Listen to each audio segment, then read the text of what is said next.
အားလုံးပဲမင်္ဂလာပါနေနေ swim channel ကနေပြန်လဲကြိုဆိုလိုက်ပါတယ်ဒီကနေ့မှာတော့ရန်စားလောက်ကောင်းတဲ့ global လဲလှမ်းဆန်းစီမဲ့ပန်းသီးတခွားသီးမုံလာဦးနေနဲ့ coffee ထုတ်တုံနေလေးကိုမျှဝေပေးသွားမှာဖြစ်ပါတယ်အရင်ဆုံးအသုံးပြုမဲ့ပန်းသီးတခွားသီးနဲ့မုံလာဦးနေတို့ကိုစားမှုဖို့ဆိုတာနဲ့ရေထဲမှာ10မိနစ်ခန့်စိမ်ထားပြီးပါတယ်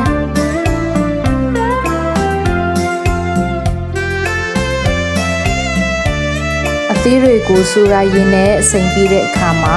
ရေတန့်နဲ့တေချာလေးပြန်စီးပြီးပါတယ်ပြီးရင်တော့အသီးတွေကိုပပလေးဖြစ်အောင်လှေးပြီးပါတယ်ခွားသီးအရင်ဆုံးလှေးပါတယ်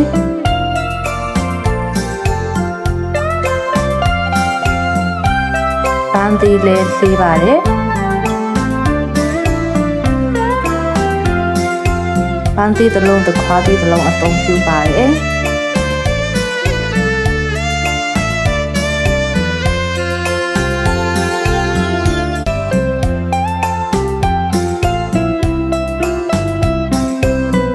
မုံလာဦးနေလဲလှေးပါတယ်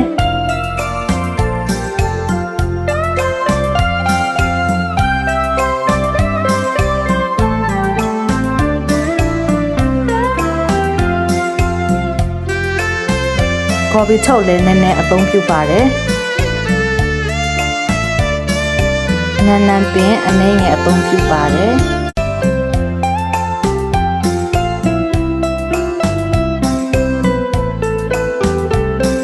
ချက်သွန်နေတစ်လုံးသုံးပါတယ်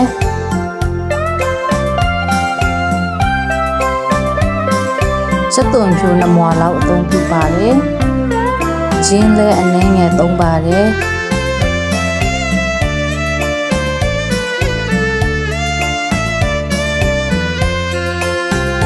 ဒီညမှာလော်ဘီတာနန်းစပွဲတင်စွန်းနဲ့နှစွန်းအသုံးပြုပါတယ်လော်ဘီတာမီပဲအနည်းငယ်သုံးပါတယ်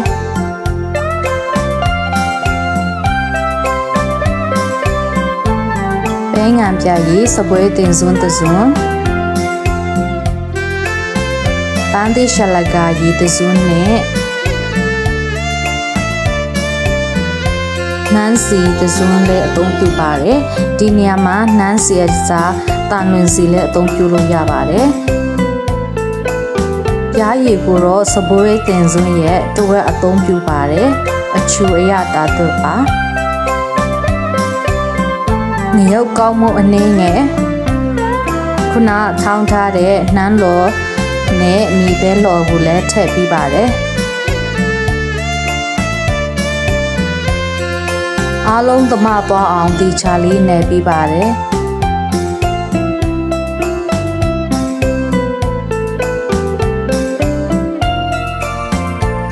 ဒီအတိုင်းပဲစားစားထမင်းဖြူလေးနဲ့ပဲတွဲစားစားအဆင်ပြေပါတယ်နော်ချူချူချင်းချင်းစိမ့်စိမ့်လေးနဲ့ကျမကြီးတို့လည်းအရန်ကောင်းတဲ့အတုပ်လေးပါအိမ်မှာလဲလွယ်လွယ်ကူကူလှုပ်ရှားကြည့်လို့ရတယ်နော်ဒီနေ့အတွက်ဗီဒီယိုကတော့ဒီလောက်ပါပဲအဆုံးထိကြည့်ပြီးတဲ့အတွက်ကျေးဇူးတင်ပါတယ်နောက်ဗီဒီယိုမှာပြန်ဆောင်ကြမယ်ဘိုင်ဘိုင်